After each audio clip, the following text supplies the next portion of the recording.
la grabación de la clase, así que bienvenidos todos. Hoy día quiero comenzar mostrando el tema de la planificación que tenemos que realizar y que corresponde a una nota de su práctica, porque en el sílabus enganchamos las actividades de la planificación con el programa de este curso, con la actividad curricular de este curso, para que no tuviéramos excesivo uso del tiempo en diversas cosas que al final no nos concentráramos en el tema de la planificación. Entonces, vamos a mirar el formato porque esta planificación tiene fecha. Esta es la planificación que tenemos que trabajar nosotros por el tema de la, ¿cómo se llama? Eh, para presentar por el tema de práctica. Entonces, vamos a comenzar a realizarla, porque vamos a dar 2 semanas para realizarla. O sea, para que puedan ustedes consultarle a sus tutores, para que ustedes puedan trabajar. Estamos a 23 de junio, el próximo martes sería 30 de junio, la próxima clase sería 7 de julio. Entonces vamos a dar hasta el 8 de julio para entregarla. 8 de julio, ¿ya? Fecha de entrega va a ser 8 de julio. La vamos a anotar aquí. Ustedes saben que como siempre, la fecha de entrega es durante todo el día.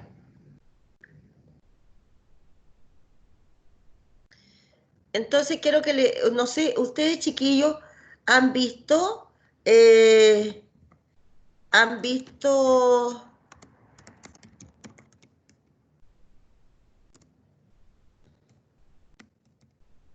8 de julio hasta las 18 horas. Y ahí tendríamos nosotros la planificación 1. Y seguramente que la otra va a quedar para fines de julio. ¿Ya? Ahí. Entonces, esta la voy a subir yo al curso para que tengan todos la fecha. A ver, ¿ustedes en las reuniones de tutoría han conversado sobre el tema de la planificación? Chicos, Profesora, buenos días. buenos días, hija. Soy Verónica. Lo que pasa es que nosotros en la tutoría, por lo menos en mi grupo, a nosotros nos dijeron que teníamos que entregar la planificación el 3 de julio para ser evaluada. No ¿Cómo sé se llama? cómo serán, no sé ¿Con cómo quién? serán en el caso de mis compañeros. Perdón. Eh, Ámbar Catalán se llama. Ya, bueno, pero no se preocupen porque le podemos escribir, porque yo no había dado la fecha y la fecha se da desde el taller, ¿ya? Ah, ya, perfecto. Yo le puedo pedir al profesor Alejandro que le mande un correíto a los tutores que tienen hasta el miércoles 8 de julio, porque después nos queda una más, que perfectamente la podremos entregar a fines de julio. ¿Te fijas? Entonces no, andamos bien con los tiempos porque son 2 nomás. Así que la vamos a dejar para el 8 porque como están recién partiendo en este tema de la planificación, necesito que lo hagan con tiempo, para que podamos, ¿cómo se llama? Para que podamos, ¿cómo se llama? Hacerlo bien y lo entiendan y pregunten y todo lo que tienen que hacer. Recuerden, chicos, que tienen alumno ayudante. Es muy buena ayudante, Angélica. Así que no van a tener problema con ella está encantada apoyando. Yo les mandé el correo de Angélica Rojas, que es la alumna ayudante de este curso y que también le pueden hacer consulta. ¿Ya? Y por otra parte, claro, a lo mejor en algún momento pensamos dejar la planificación de entrega, claro, dejarla de entrega al 3, pero yo también me desfasé una semana por el tema del fallecimiento de mi papá. Entonces yo no puedo andar trotando ahora porque prefiero que lo corramos una semana como una forma también de que ustedes hagan bien el trabajo. A lo mejor la próxima planificación va a ser, ya van a tener el ritmo y va a ser fácil y la podemos entregar antes. Y así vamos compensando los tiempos. Pero, ¿alguien más tiene problema con las fechas, chicos? Bien. Entonces, vamos con la planificación. Ustedes la están viendo en las tutorías, por lo que me decía la Verónica, la niña que me habló recién, la alumna. Sí, profesora Verónica. Verónica, hija, ¿ustedes han visto en reunión la planificación ya? Sí, hemos visto hasta el inicio, desarrollo y final de la clase. Nos falta ver los tipos de evaluación. Ya, justo hoy día yo traigo un capítulo de eso, para que veamos nosotros cómo poder realizarlo. A ver, quiero que hagamos un repaso rapidito sobre esto porque cada tutor se va a hacer cargo de que ustedes lo tengan claro. Yo les voy a mandar un correo hoy día al profesor Alejandro diciendo que vamos a dejar el plazo hasta el 8 de julio y que para que se lo reenvíe a los tutores y que estamos trabajando ya en esto para ser evaluado. Bien, entonces tenemos el nombre del estudiante aquí, el profesional en formación, el nombre del tutor, qué asignatura usted escoge dentro de las 4 fundamentales, el curso para el cual va a trabajar, primero, segundo, tercero o cuarto básico. No puede pasar de eso. ¿Qué unidad va a abordar y la fecha en que la va a aplicar? El objetivo de aprendizaje, ¿ya? El objetivo de aprendizaje que en algunos casos a veces ponemos el número, por ejemplo, de historia, ya, el OA3, ¿ya? Y el objetivo de aprendizaje transversal que aquí tenemos que escribir. Después tenemos de este objetivo de aprendizaje, desprendemos el objetivo para la clase, porque yo les he dicho otras veces que el objetivo de aprendizaje a veces es tan amplio, entonces no sé, porque se va a describir el hábitat de los mamíferos, de los animales acuáticos, de, no sé, entonces no podemos ver los mamíferos, los aéreos, los acuáticos, no. Po. O sea, tenemos que ver, seleccionar uno, por ejemplo, describir el hábitat de los animales terrestres. Ya, ese va a ser el objetivo para mi clase. Y los otros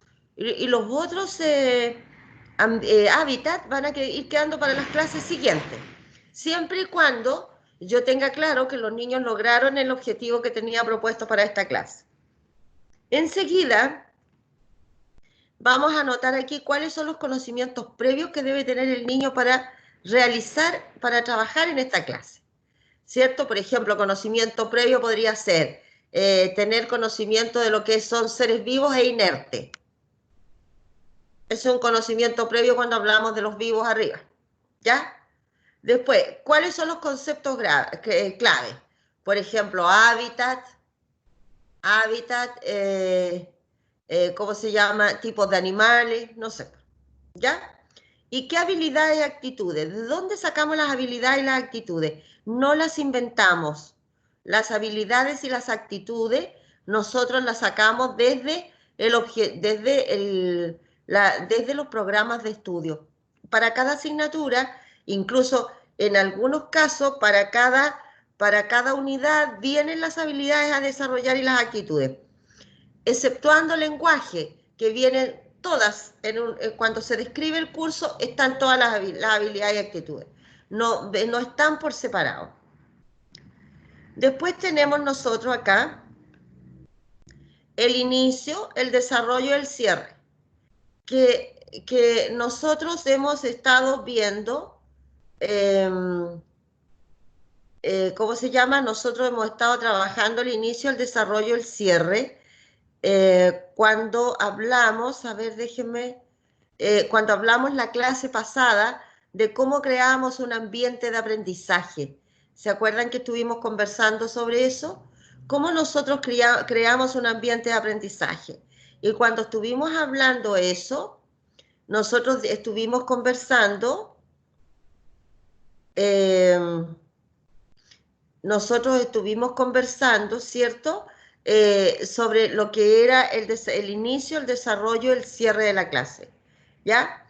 Que dijimos que el inicio era la motivación, la activación de los conocimientos previos, el desarrollo, la actividad, lo que el niño hace para que aprenda, no lo que hace el profesor, ¿cierto? Porque a veces decimos, el profesor escribe en la pizarra el concepto de hábitat. No, no es lo que hace el profesor, sino que tenemos que anotar allí qué es lo que hace el estudiante, el alumno, el niño. Y en el cierre, nosotros hacemos, ¿no es cierto?, hacemos preguntas sobre el contenido para saber si los niños realmente han aprendido, hacemos procesos metacognitivos, es decir, cómo aprendimos este concepto, y también prolongamos el conocimiento a decir, ¿y qué más nos gustaría saber? También tenemos un espacio aquí que ponemos para los recursos. ¿Qué materiales vamos a usar? Te acuerdas que tenemos recursos materiales y recursos humanos. Puede que en algún momento tenga de ambos, porque no solo va a estar como recurso humano el profesor, sino que a lo mejor voy a traer de invitado a un señor pescador para que venga a hablar cómo se arman las redes para tirar al mar, por ejemplo. ¿Ya? Entonces va a estar el profesor, va a estar el invitado externo, va a estar, o un apoderado, o va a haber un alumno de otro curso más grande, ¿ya? Los indicadores de logro, es decir, cuáles son los aspectos que yo voy a observar, en base a qué elementos yo me voy a dar cuenta que los alumnos aprendieron, ¿ya? ¿Cuál es la meta que tengo para mi clase? ¿Qué es lo que tengo que lograr en los niños? Y en los tipos de instrumentos de evaluación. Nosotros tenemos ¿cómo se llama?, formas, ciertas funciones de la evaluación, y también tenemos tipos de evaluación e instrumentos de evaluación. Pues entonces, pensando en que a ustedes les toca planificar, ya pensando en que a ustedes les corresponde planificar, es que yo traje preparado este Power para que veamos el tema de la evaluación que les va a servir a ustedes para que tengan un apoyo cuando les corresponda evaluar, ¿ya? Entonces, cuando hablamos de tipos de evaluación, tenemos, según, en el fondo aquí, estamos hablando de las funciones de la evaluación, porque decimos según cuándo se evalúa y según quién evalúa. A esta tablita, ¿no es cierto? Y fíjense que acá abajo dice proceso de aprendizaje-enseñanza. Cuando nosotros hablamos de proceso de aprendizaje-enseñanza, ¿ya? Estamos poniendo el énfasis en el aprendizaje. Lo que dice PAE es proceso de aprendizaje-enseñanza. Cuando ponemos el énfasis en el aprendizaje, ¿en quién lo estamos poniendo, chiquillos? ¿Cuál es el centro de la clase? ¿O quién es el centro de la clase? El alumno, cuando de aprendizaje enseñanza. Bien, el centro de la clase es el alumno. Muy bien, chicos. Claro, ¿por qué? Porque recuérdense que nosotros estamos trabajando desde una mirada constructivista. Y cuando nosotros miramos desde esa perspectiva el aprendizaje, la enseñanza y el aprendizaje, estamos poniendo que el centro es el alumno. Cuando nosotros antes poníamos procesos de enseñanza-aprendizaje, quiere decir que estamos centrando el proceso en el profesor, en la enseñanza, en quien enseña, ¿cierto? Pero eso es más bien una mirada un poquito tradicional de lo que es aprender. Cuando el profesor era el dueño de la verdad, el profesor tenía el dominio de todo el conocimiento, el profesor es el que dirige la clase y los niños escuchan. Cuando miramos así el proceso de enseñanza-aprendizaje, cuando nosotros centramos en el alumno que aprende, en el alumno que descubre, en el alumno que busca, en el alumno que llega a conclusiones, en el alumno que hace, ahí estamos hablando de un proceso de aprendizaje y enseñanza. De todos modos, es muy común que se ocupen ambos, pero nosotros en el aula tenemos que tender a una clase en que esté centrada en el estudiante, ¿ya? Y tenemos que pensarla, imaginarla en una clase donde el alumno es el que actúa, el alumno es el que llega a conclusiones, el alumno es el que desarrolla las actividades, ¿ya? El profesor, su gran tarea en esta situación es que el profesor tiene que dirigir, apoyar, dar algunas luces para que los alumnos puedan trabajar. Ahora, desde la perspectiva de cuándo evaluar, tenemos un tipo de evaluación diagnóstica inicial, que es más o menos el sondeo que hacemos nosotros en todas las clases cuando nosotros decimos cuáles son los conocimientos previos que debe tener un niño.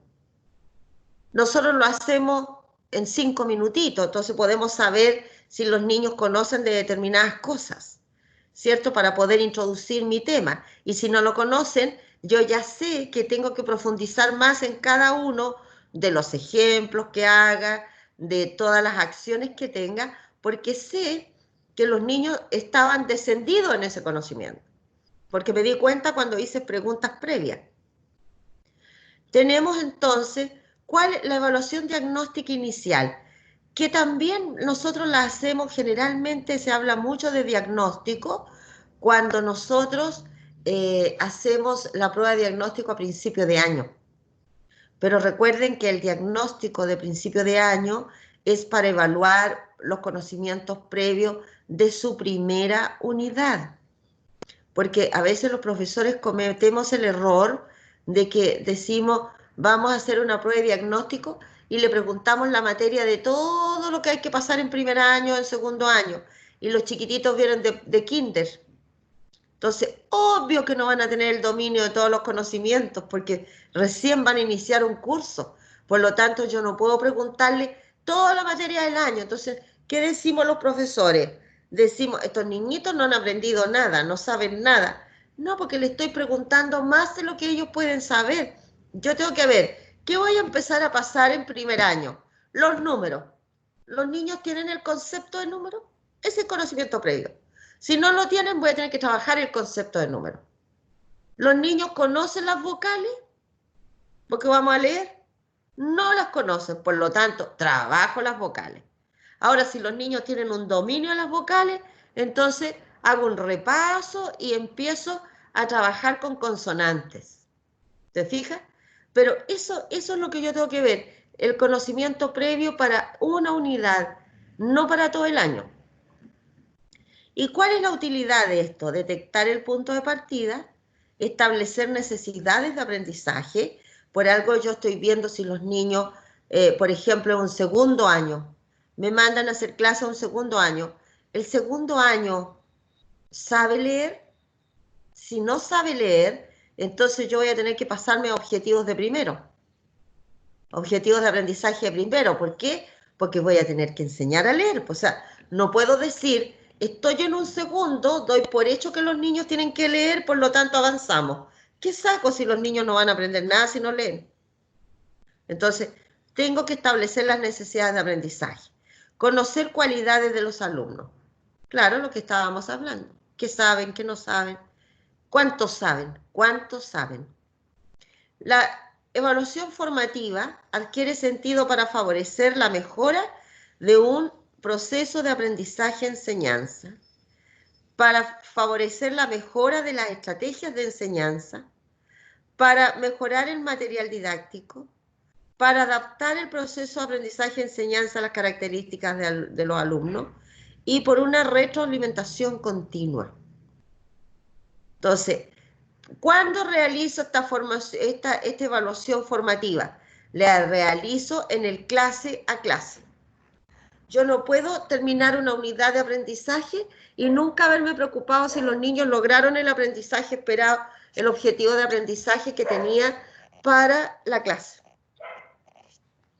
Sí, yo no he visto si los niños tienen logrado el aprendizaje, entonces al final, terminado la unidad, yo voy a decir ahora hago una prueba escrita. Y esa prueba escrita voy a tener la mitad del curso con color rojo porque nunca me di cuenta en la clase, nunca evalué, nunca hice el cierre de mi clase. Por lo tanto, ¿cómo sé yo cuánto aprendieron mis alumnos? Para poder mejorar la estrategia, el material, adaptar la clase a las características de los niños, porque a lo mejor yo tengo preparada una clase que es para un grupo de niños, entre comillas, normales, pero a lo mejor tengo niños discapacitados, tengo niños que no escuchan bien, tengo niños que no ven bien, tengo niños hiperactivos, tengo niños con trastornos de aprendizaje, tengo niños en el pie. Entonces, tengo que adaptar el proceso de aprendizaje a las características, de tal forma que todos mis alumnos puedan aprender. Y cuando yo hago todo esto, cuando estoy mejorando todo esto, estoy siempre retroalimentando el proceso. Luego, tenemos el tema de la evaluación sumativa, ¿ya?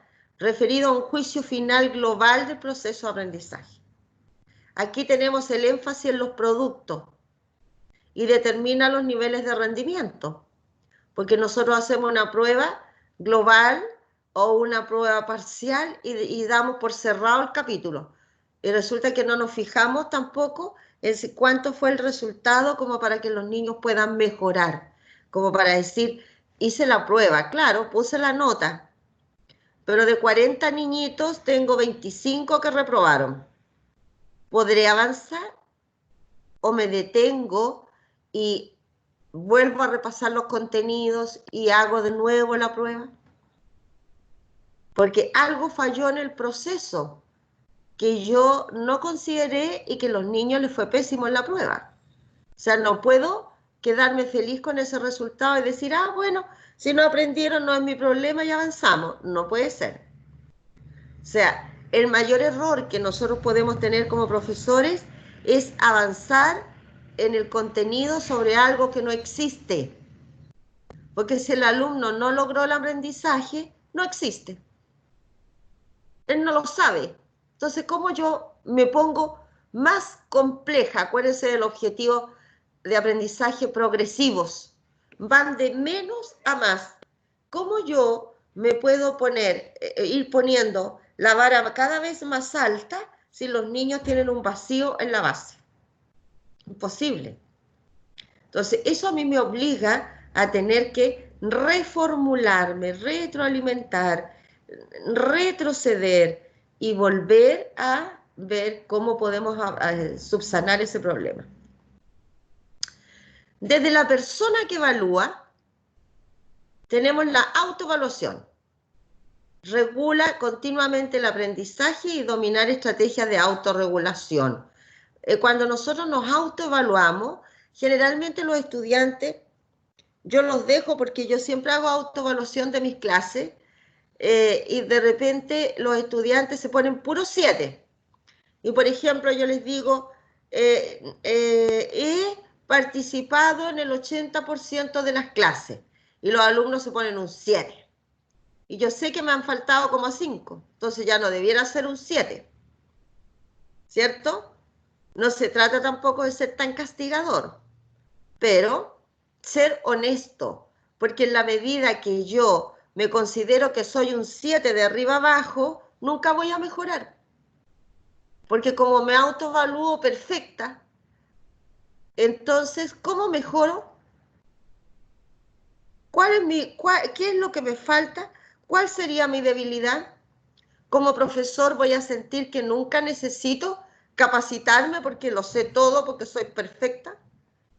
O sea, tengo que tener la capacidad de la autocrítica, mirarme y decir, ¿por qué es lo que no está funcionando que no permite que yo haga esta tarea bien?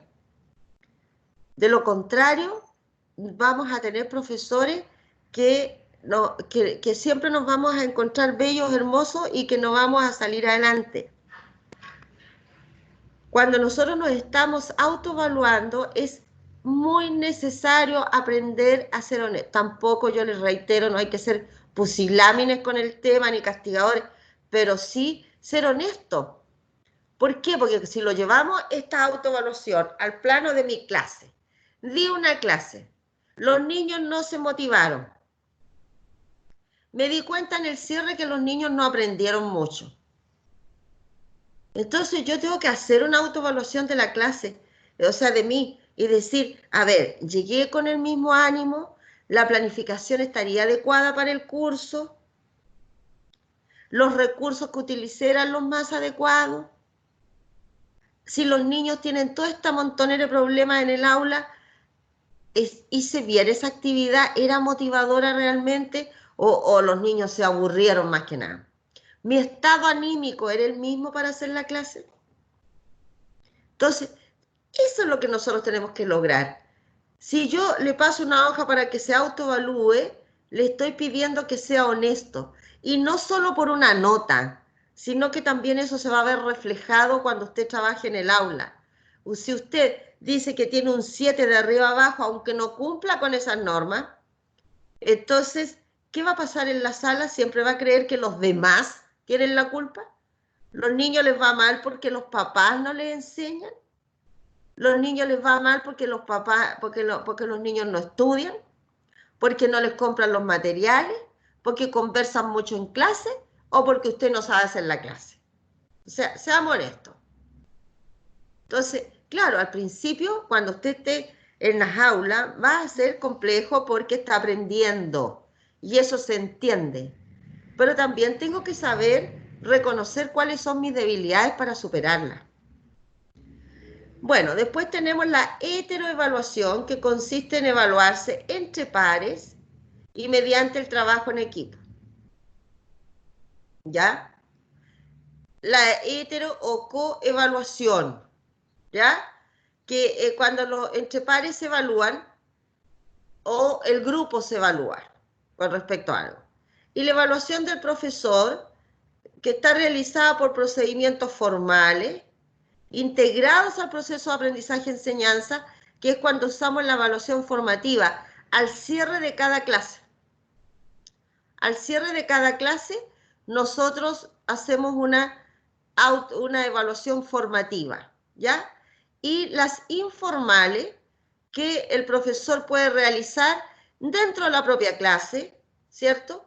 O en el surgimiento de la tarea que el profesor está observando y está viendo, pero que no necesariamente tiene que ver con una nota, ¿ya? Sino que más bien tiene que ver con la información que el profesor recoge respecto a lo que está haciendo. ¿Alguna pregunta sobre esto, chicos?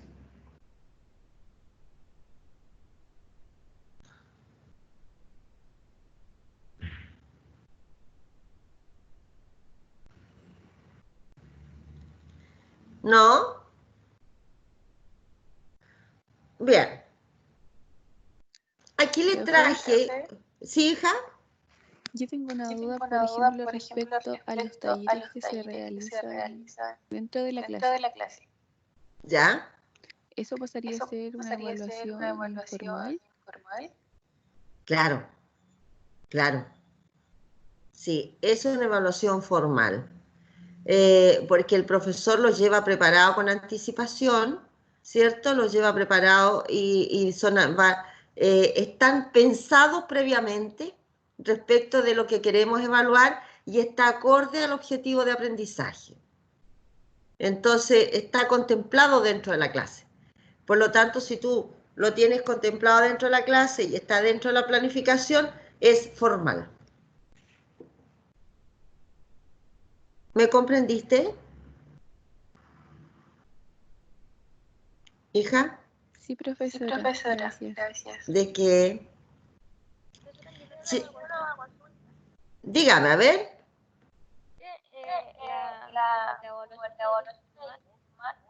Hija, háblame un poquito más fuerte, please. Ya. Entonces, la evaluaciones formales no las tiene como planificar. Claro, es que dentro de la evaluación informal, ¿no es cierto? Tenemos las formales cuando nosotros avisamos de la prueba. Hacemos una guía de trabajo, ¿ya? Cuando nosotros hacemos una evaluación formativa al cierre de la clase, está dentro de la formalidad. Y las informales son las que nosotros no tenemos planificadas, pero que sí estamos observando en el funcionamiento de los niños, que no necesariamente tiene que llevarme una nota. Por ejemplo, salimos a un museo, ¿cierto? Yo voy evaluando al grupo porque voy mirando cómo se comportan, si respetan las normas del museo, si los niños toman nota de lo que dijimos que íbamos a observar. ¿Te fijas?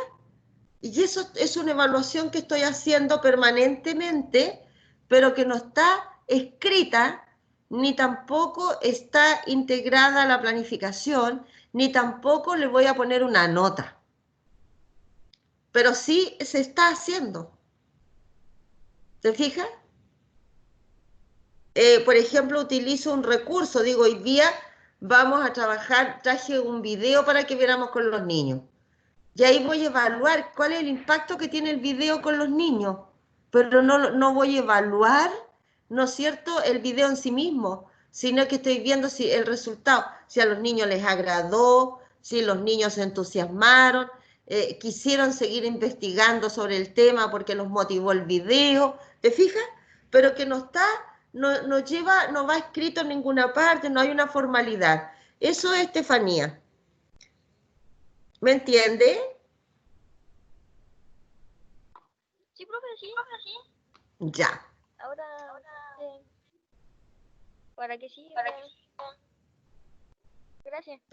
Perdón, hija, ¿cómo me dijiste? No, que uno puede ver así como que si la está sirviendo. Como que si da resultado favorable. O quitarlo. Por ejemplo, un video. Los niñitos a lo mejor se distraigan.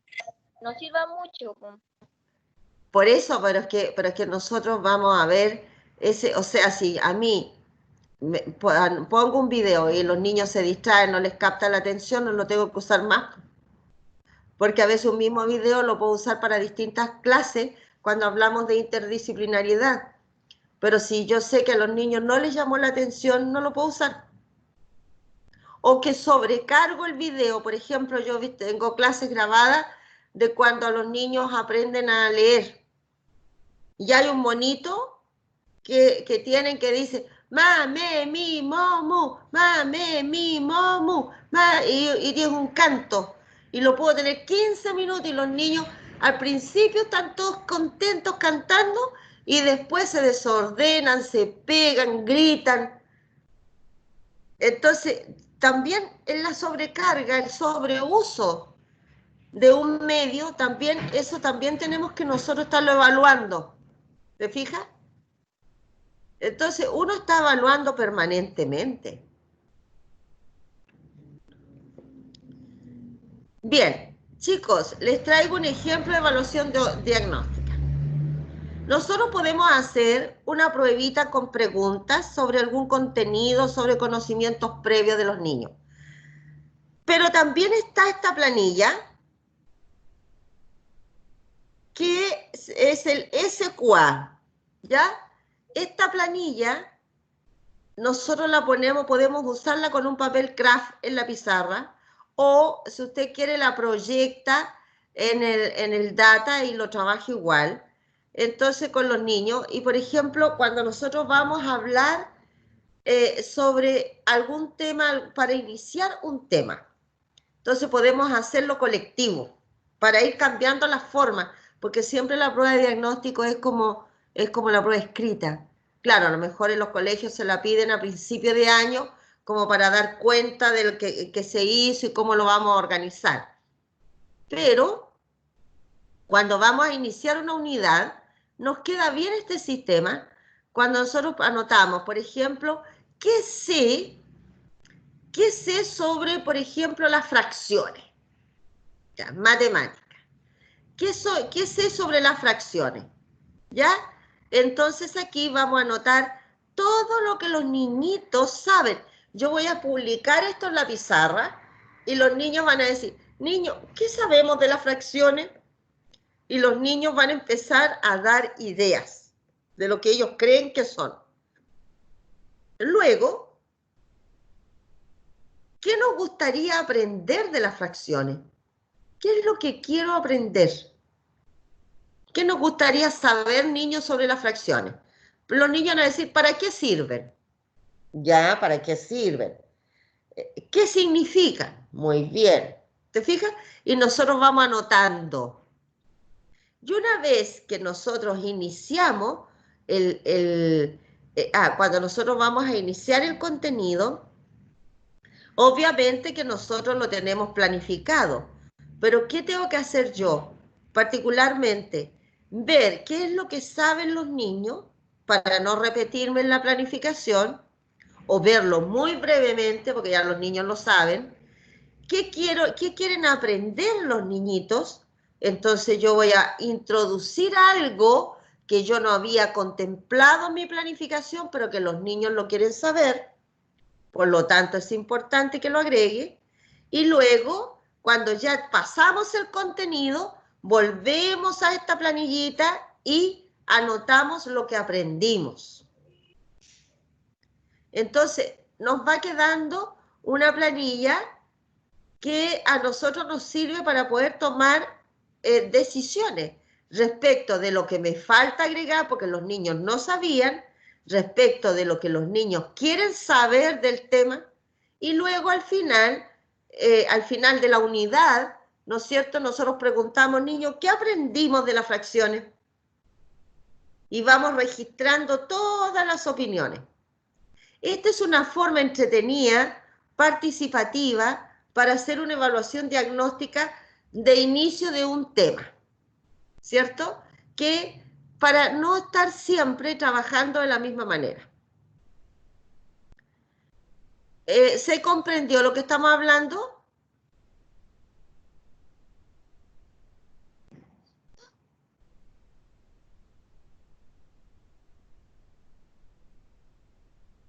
¿Chicos?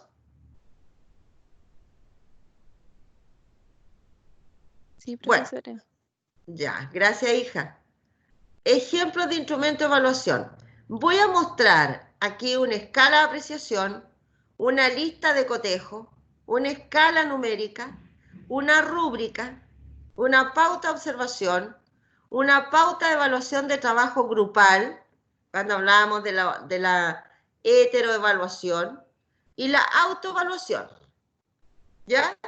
Ejemplos, ¿para qué? Para que usted los tenga y pueda no hacer lo mismo, pero sí tenga el concepto de cómo se elaboran.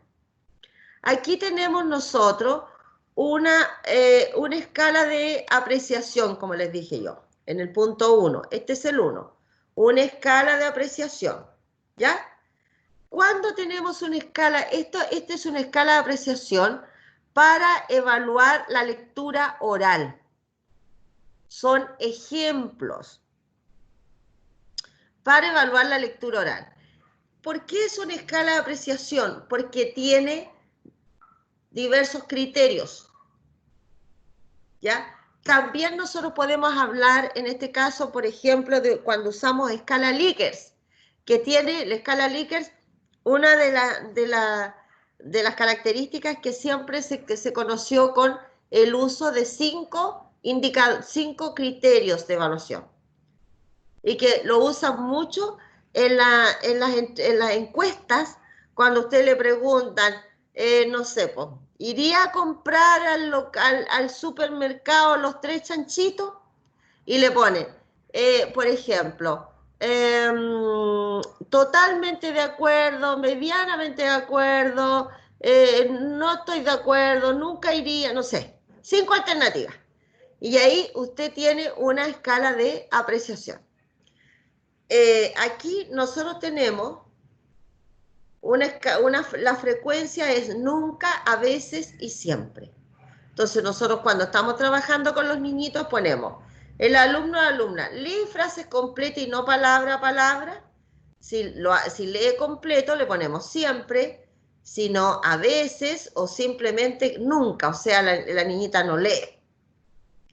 Lee con entonación, respeta la puntuación, no presenta dudas y vacilaciones, lee a ritmo adecuado, lee con expresión, no pierde el lugar al leer, porque hay niños que no saben seguir la lectura. Acuérdense que van con el dedito y algunos niños no saben, entonces está leyendo Susanita y uno le dice, ya Juanito, sigue tú, y los niños no saben dónde va la otra. Todas esas cosas nosotros podemos evaluarlas con una escala, con una frecuencia, con una escala de apreciación. Nosotros podemos usar diversos criterios en esto. Usted los puede organizar, ¿ya? Entonces, pero esto cuando nosotros tenemos más de 2 criterios, nosotros estamos hablando de una escala de apreciación. Cuando nosotros tenemos una escala dicotómica, como esta, es sí o es no, tenemos una lista de comprobación o, ¿cómo se llama? Lista de cotejo, lo que se llama lista de cotejo, ¿ya? Claro, la lista de cotejo. Esta es para evaluar habilidades de comprensión de textos informativos. Entonces, ¿qué hace usted? ¿Reconocen el texto a partir de la portada y sus ilustraciones? ¿Sí o no? ¿Identifican el propósito fundamental? ¿Sí o no? ¿Descubren el significado de las palabras según claves contextuales? ¿Identifica el tema del texto? ¿Sí o no? Esto es una lista de cotejo o lista de comprobación. Es dicotómico porque la respuesta es sí o no. ¿Lo sabe o no lo sabe? No tiene alternativa, que es diferente a lo que estábamos viendo en la escala de apreciación, cuando estábamos hablando que teníamos 3 o más criterios de evaluación, ¿ya? Después tenemos aquí una escala numérica, ¿ya? Este es un ejemplo que copié, porque yo no lo redacté, sino que anduve buscando ejemplos para traerle. Este es un ejemplo, por ejemplo, para evaluar la producción de una noticia.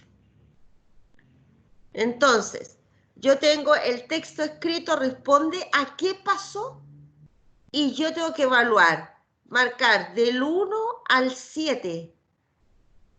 Esto es una escala numérica. Del 1 al 7. Por ejemplo, ya, no está claro, marco el 3.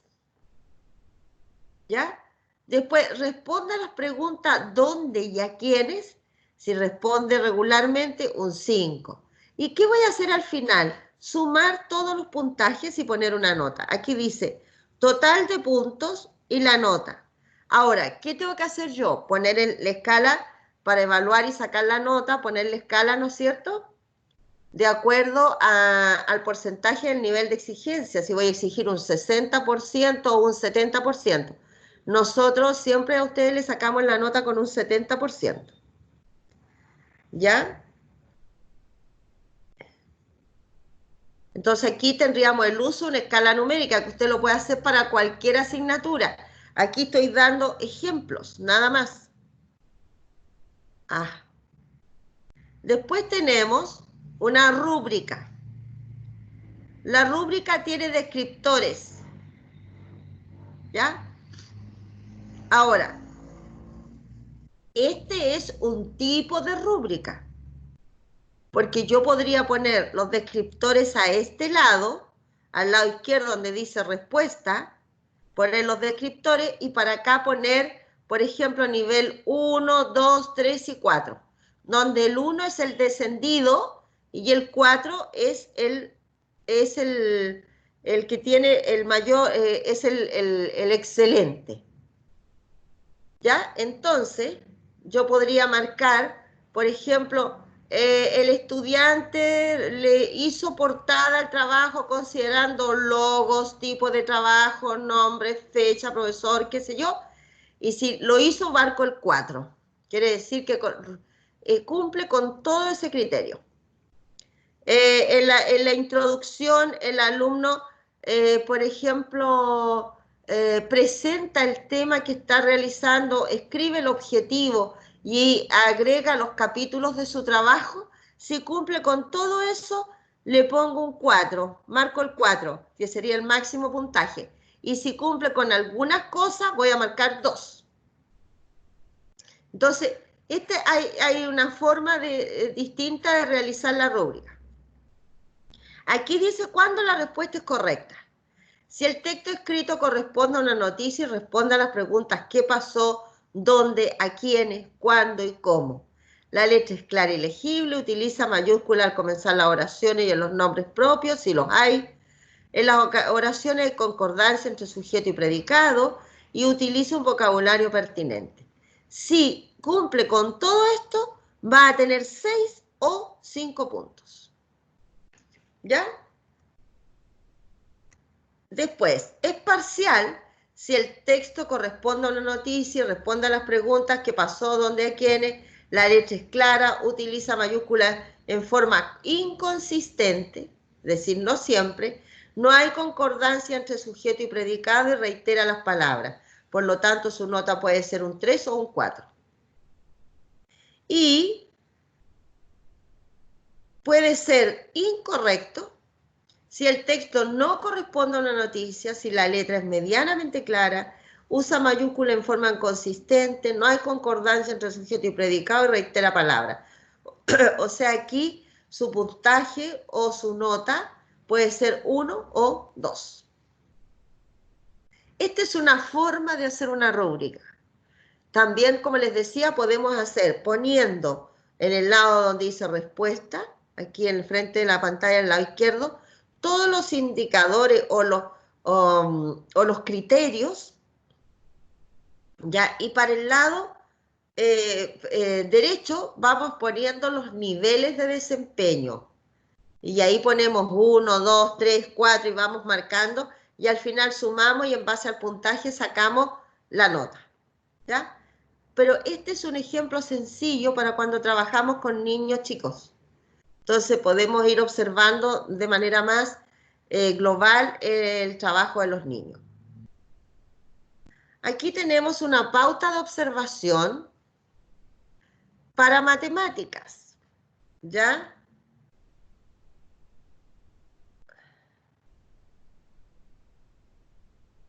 Aquí tenemos la pauta de observación para matemáticas. Ahí les resalté un poco porque se notaba poquito, parece.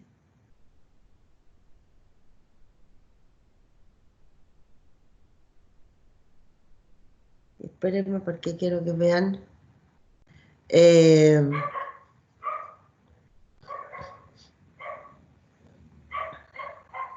Bueno. Ahí. Ahí. Entonces, tenemos la pauta de observación. Lo hice así para que pudieran mirar.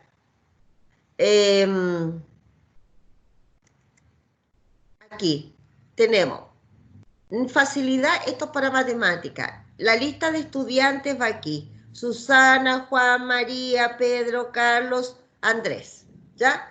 Y aquí dice facilidad para hacer figuras en geoplano. Y usted va marcando. ¿Y cómo vamos a marcar? Aquí tenemos los criterios. Frente a cada columna, escribir un número para indicar el grado de desarrollo observado en este estudiante frente a la correspondiente competencia o habilidad escrita. 1. En escaso desarrollo. El estudiante mira a otros cómo resuelven las tareas, se mantiene callado, sus trabajos están incompletos, con errores poco precisos. Nivel 2. Se aprecian esfuerzos por realizar bien, aunque no le resulte. Nivel 3. Se mantiene bien en la tarea, logra establecer algunas conclusiones propias, aún es inseguro en el trabajo. Nivel 4. Logra realizar los trabajos en forma autónoma, sin explicaciones complementarias. ¿Ya? Entonces, ¿qué hacemos aquí? En el caso de Susanita, la alumna 1, dice facilidad para hacer figuras del geoplano, usted le evalúa del 1 al 4. Facilidad para trasladar a papel de puntos, del 1 al 4. Capacidad para anticipar resultados, del 1 al 4. Orden para presentar los datos en tabla, del 1 al 4. Capacidad para descubrir irregularidades, del 1 al 4. Capacidad para manejar el número de fraccionarios, del 1 al 4. Por cada alumno vamos chequeando en forma horizontal con los indicadores que tenemos acá. ¿Ya? Ahí tenemos otra forma de evaluar. Lo que nosotros estamos mostrando ahora son evaluaciones cualitativas, que pueden ser también cuantitativas si las llevamos a una nota. Porque aquí yo, por ejemplo, puedo tener la visión de un alumno. ¿Qué pasa con Susanita, de este alumno, con sus puntajes? Si este alumno tiene puros 1 o puros 2, yo diría está súper descendido. Entonces, ¿qué hago con Susanita? Y lo hago de manera formativa, es decir, para tener una apreciación de lo que está pasando en mi curso. Pero también puede ser que yo sume todos los puntajes y les pongo una nota. Y lo llevaría a una escala, ¿cierto?, de trabajo cuantitativo. Entonces, tenemos varias opciones ahí. Aquí tenemos una pauta de evaluación del trabajo grupal, ¿ya? Aquí, por ejemplo, tenemos una pauta de evaluación o una escala de apreciación, porque tenemos nunca, a veces, siempre. ¿Y cuáles son las anotaciones? Observaciones que podemos hacer para cada uno, ¿ya? Entonces, a ver, voy a marcar un poquito el color aquí para que ustedes vean las divisiones. A ver, ahí se nota mejor. Ya. Entonces, por ejemplo, para evaluar el trabajo grupal, chiquillos, dice, tomaron atención a las instrucciones del profesor. Trabajaron en forma ordenada y prolija. Desarrollaron creativamente cada una de las actividades. Demostraron interés, responsabilidad y cooperación frente al grupo. Terminaron su trabajo en el plazo estimado. Demostraron respeto frente a la opinión del otro.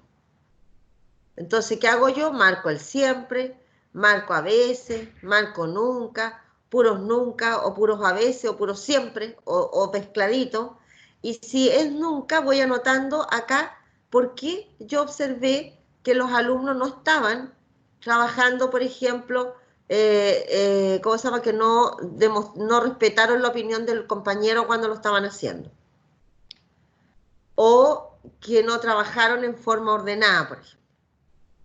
¿Te fijas?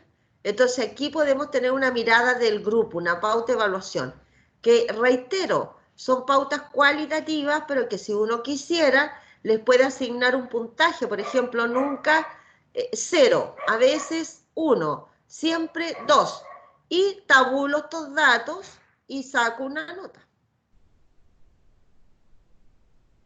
Aquí tengo una pauta para autoevaluación. Esta es una forma. Yo, por ejemplo, a veces uso pauta en que le digo a los alumnos que se evalúen del 1 al 10 o que se pongan un porcentaje del 1 al 100%. ¿Te fijas? Hay distintas formas. Aquí yo puse que usted puede ponerse una nota, tipo escala numérica como la que presentábamos antes. Entonces, del 1 al 7, me gustó trabajar con otros compañeros o compañeras. Usted aquí es donde nosotros apelamos a la honestidad de cada uno. Entonces, ¿me gustó trabajar con otros compañeros o compañeras? Si me gustó, un 7. Si no, quiere decir que tengo que ponerme un 4. Ayudé a hacer el trabajo, cumplí a tiempo con las tareas dadas, compartí mis ideas, tomé en cuenta lo que otros compañeros decían, respeté los turnos, pedí ayuda, permanecí en el grupo. O sea, no soy de los compañeros que ando dándome vuelta por otro grupo y no colaboro. Compartí los materiales. Insisto en que esta pauta también podría ser una pauta cualitativa. Uno va, después con el tiempo, con la expertise que uno va tomando, uno también podría decir, voy a transformarla en una pauta cuanti para poner una nota.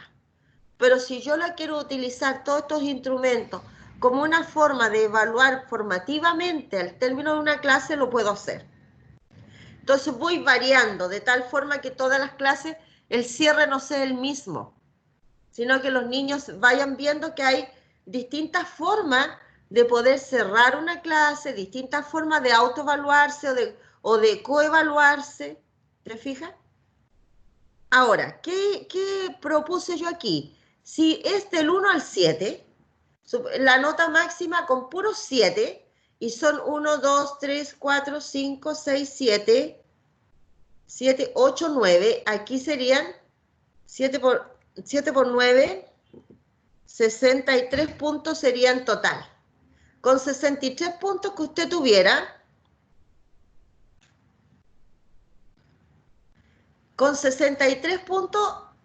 tuviera, como puntaje real, tendría una nota 7. Pero si tiene 58, por ejemplo, yo voy a tener que calcular su nota por una tabla donde el porcentaje del nivel de exigencia es un 70%. Entonces ahí voy a ver qué nota me corresponde si en vez de 63 puntos tengo 58. Esos instrumentos les quise traer hoy día a propósito del tema de la planificación para que ustedes tuvieran una herramienta que les ayude para trabajar en la planificación que tenemos que hacer para la práctica. Entonces dije yo, siempre la planificación, la evaluación es lo que más nos cuesta trabajar. Entonces dije, voy a llevar algo relacionado con eso para que los chicos puedan tener un apoyo. ¿Alguna duda, chiquillos?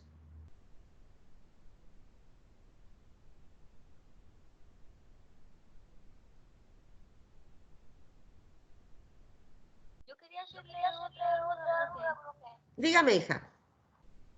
Mire, esta planificación que el profe nos pidió de la tutoría, ¿Ya? esa planificación es la que le tenemos que entregar a usted, ¿cierto? Es que lo que pasa es que la planificación la va a revisar cada tutor.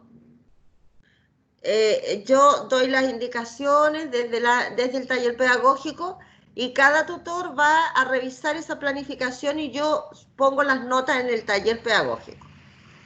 ¿Ya? Eso es. Entonces cada tutor la revisa. Chicos, ¿por qué hoy día Perdón, hija, ¿qué me ibas a preguntar? No, que muchas gracias por esa aclaración que tenía la duda. No, el profesor tutor revisa, hija, la planificación. Ellos después me envían las notas a mí y yo las pongo. ¿Ya? Chicos, ¿por qué hay pocos estudiantes hoy día en clase? ¿Qué les pasó?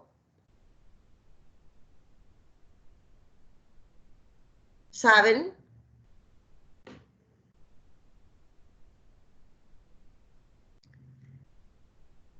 ¿Nadie sabe? Fíjate que este curso son más alumnos los que participan, hoy día tengo menos. Bueno, ¿alguna otra duda, chiquillos? Por ahí veo a la Mayra Pantoja. ¿Hay alguna duda? Bueno, insistir, chicos, que apoyos tenemos para hacer esta planificación. Los tutores de práctica, que ellos en las reuniones semanales están apoyando este trabajo. Tenemos a la alumna Angélica Roja, que es mi ayudante en este curso, y ella le mandé el correo yo para que ustedes puedan mantener contacto y resolver dudas. Y también estoy yo para que me pregunten. Entonces, tenemos bastante apoyo para hacer este trabajo, por lo tanto nos va a resultar bien. ¿Ya? ¿Alguna duda, chicos? Yo les voy a subir la planificación, el formato de planificación para que mantengan la fecha de entrega y también les voy a subir el Power de la clase de hoy, el PPT, para que tengan la información. ¿Preguntas o estamos claros?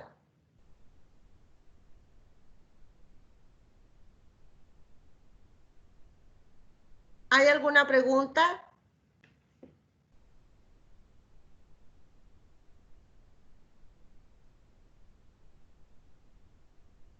Cristian, ¿no estás por ahí?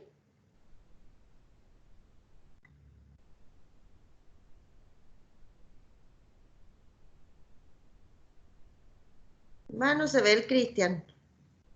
Cristian Cáceres estaba al principio de la clase y ahora no lo veo.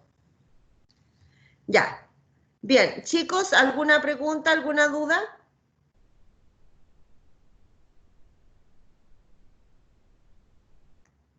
Hola, profesora. No, Jocelyn, ¿eres tú? Con ella. ¿Ah? Con ella. Jocelyn, ¿cómo estamos? Bien. Ah, qué bueno, ya. Lo importante es que estemos bien, chiquillos. Ahora la salud es lo más importante. Profesora, yo me conecté como las 9:10. No alcancé Ya. a escuchar lo de la fecha. Esa fecha es la de la profesora tutora, pero se cambió ¿Por qué? ¿Por qué fecha tenías tú? el 3 de julio. Ya. ¿Y quién le dio la fecha? Creo que la misma profesora, es que ¿Cómo se no llama tu estoy profesora segura porque tutora? ¿Cómo se llama tu profesora tutora? Se llama Ámbar Catalán, profesora. Ya, Está en mi a mismo ver, grupo. ya, chiquilla, a ver, lo otro sería que la dejáramos para el 3 de julio si ya la tienen más o menos armada. ¿O prefieren cambiarla? yo creo que cambian las que la semana pasada nos contó como taller, así como para practicar cómo lo estaba haciendo anterior, a poder avanzar en la planificación. Y cuando tuviéramos tutoría, íbamos A ver, con espérate, Jocelyn. Jocelyn, espérate que te escucho muy mal, se escucha cortado, pero a ver, te traté de entender que la semana que han tenido problemas con los plazos para poder, si no, escríbeme en el chat. ¿Me Ya, a ver, escucha ahora? sí, ahora te estoy escuchando. A ver, Jocelyn, por favor. Ya, lo que pasa es que la tutora nos estaba haciendo así como talleres para practicar. Ya, Y ella no hacía la autocorrección y nos mandaba, ya. Y la semana pasada nos dijo que no nos iba a mandar taller para que nosotros empezáramos a trabajar en la planificación final. Y ahí ya. que cuando llegamos tutoría, le íbamos preguntando, pero la fecha que teníamos era el 3 de julio, por eso yo le pregunto a usted si se había cambiado, como yo le vi cuando empecé la clase, cuando me metí decía 8 de julio, entonces ahí me quedó la duda. Sí, es que yo la estaba dejando para el 8 para dar más tiempo, pero si ustedes consideran que la pueden entregar el 3, la dejamos para todo el curso el 3. ¿Qué piensan? No, yo creo que está bien para el 8. Ya, es que saben, mira, 3 es día viernes. La estoy corriendo porque sábado y domingo no lo contemos, estoy corriéndola para el 8, o sea, para un miércoles. Entonces estoy dando 3 días más, eso es todo. Ah, ya. No, si yo le preguntaba por si se cambiaban todas o eran... No, Eso tenía la... hija, voy a mandar un correo al profesor coordinador, al profesor Alejandro, para que le envíe a los tutores que la fecha de entrega de esta planificación va a ser el 8. Y una de las razones que yo di es que yo también me desfasé por el tema del fallecimiento de mi papá. Entonces yo no hice clase en una semana. Entonces me corrí yo también, entonces consideraba injusto poner la fecha igual cuando, por ejemplo, el tema de los elementos de los instrumentos de evaluación no lo había visto con ustedes y lo tienen que integrar a la planificación. Entonces, para equiparar un poco, por eso me corrí unos días, porque también hay un tema mío, te fijas, hay un tema personal que nadie lo programa, pero que se dio. Y entonces dije yo voy a correr unos días para que los estudiantes tengan más tiempo, porque la idea es que aprendamos y lo hagamos bien. ¿Te fijas? Sí, po. Entonces, por eso Jocelyn es que lo corrí. y les voy a mandar un correíto a los profesores para que dejen la fecha final el 8. ¿Les parece? Sí, profesora. Ya, muchas gracias por aclarar mi duda. No, y recuerden que esta planificación la corrigen los tutores, la revisa el tutor, pone la nota, pero es la nota del taller. En el fondo estamos hablando de lo mismo, solo que el taller, la corrección la va a hacer el tutor, pero toda la actividad va dirigida desde el taller. ¿Les parece? Sí, se supone que con los tutores son 2 planificaciones finales y esa es una nota. Claro, esta que vamos a entregar el 8 es una nota de tutoría. ¿Ya? Ya. Así que vamos ¿cómo se llama? Dejarla. Aquí la Estefanía Riquelme me dice que el profesor nos pidió la planificación para el 17. ¿De qué mes, Estefanía, de este mes? Esa para julio. Ya, no, la vamos a dejar Igual, todos. igual habíamos perdido como algunas clases, creo que comenzamos después, pero ahí uno tiene que estar más, no, sí, está bien adelantar un poquito. Hija, lo que pasa es que nosotros vamos a tener que igualar la entrega, porque si tú la entregas el 17 y después nos queda entregar otra, si la entregamos a fines de julio o primera semana de agosto, ya estamos cerrando semestre. Entonces, ¿para cuándo te dejo la segunda? ¿O la hacemos todas rápido? Entonces, por eso que vamos a igualar las Sería fechas. el día a lo mejor, el 10 de ¿Cómo? julio, ¿no? O sería ya muy tarde. No, muy tarde, el 8 está bien. Sí, vamos a hacer una planificación que ustedes están trabajando desde comienzo de semestre, porque los profesores tutores han estado conversando. Entonces, yo voy a mandar un correo, porque yo les mandé a los tutores a decir de que desde el taller íbamos a ir dando las indicaciones, pero algunos han ido cambiando. Belén, ¿es la profesora Jimena? ¿Les pidió una planificación y ya la tiene evaluada o es un borrador? Catalina, ¿Belén es? Bueno, hoy día yo voy a mandar,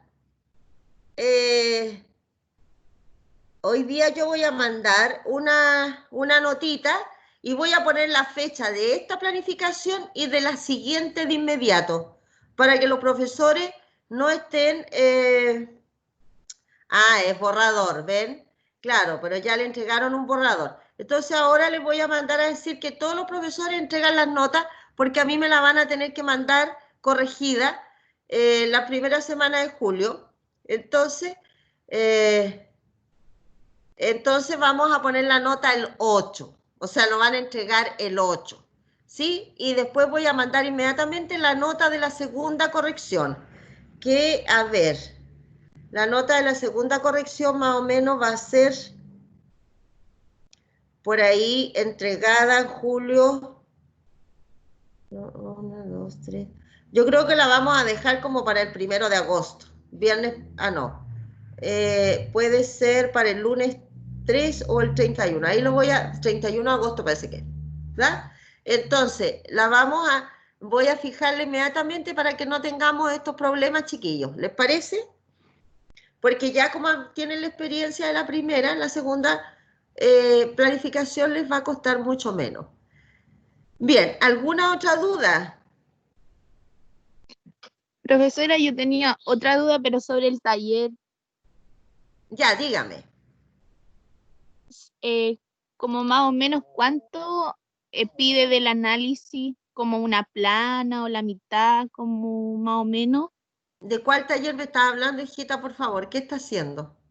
de la progresión de los objetivos de aprendizaje, pero en la parte del análisis de cada Sí, asignatura. sí. Lo que pasa, hija, de que ahí no te puedo decir que escribas una página o media página.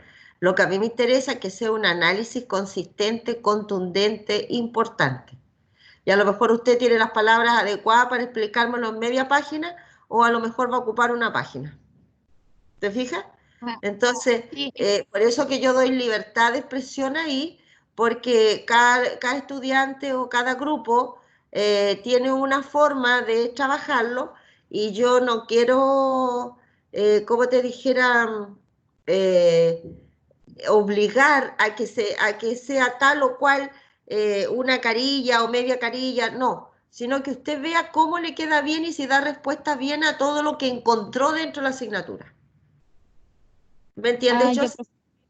Sí, porque yo le mandé un borrador a la Angelina, o sea, a la Angie ayer, y ¿Sí? me dijo que iba por buen camino, pero que la ortografía tenía que arreglarla, pero yo le había mandado como media plana y me dijo que en contenido está, y en reflexión estaba bien, pero que arreglara lo de ortografía. Entonces Claro, esa por eso. duda tenía yo, si era suficiente o faltaba. Dije, le voy a preguntar igual a la profe. No, hija, lo que pasa de que yo no te puedo decir porque, claro, que en una línea está claro que no me puedes reflexionar lo que yo necesito o hacer el análisis, pero a veces depende cómo tú te expreses, puede estar súper bien, muy completo y me escribiste en media página.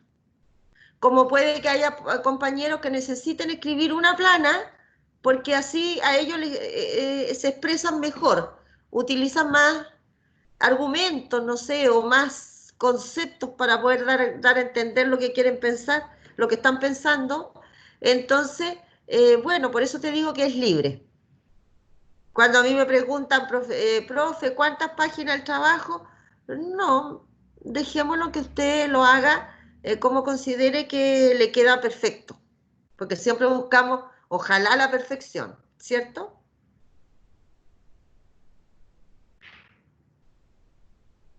Bien, Gracias, profe. ¿de qué hija? Mayra, ¿dónde está la Mayra Pantoja? ¿Qué profesora les pidió las dos planificaciones para el día 17? Yo estoy con la Mayra, ¿ya? El ¿Ya? profesor Luis nos pidió la planificación, pero yo estaba confundida porque resulta que son las dos planificaciones para el día 17 de julio. Ya, Eso. no. Ya, voy a mandar. Nomás, son las dos juntas. Bien, chicos, voy a mandar el correo yo para que tengamos todos claridad, porque si no vamos a estar todos pidiendo cosas distintas y ahí nos desordenamos. Así que ahora, terminando la clase, mando el correo. ¿Les parece? Ya, profesora. ¿Alguna otra duda que tengan, chicos?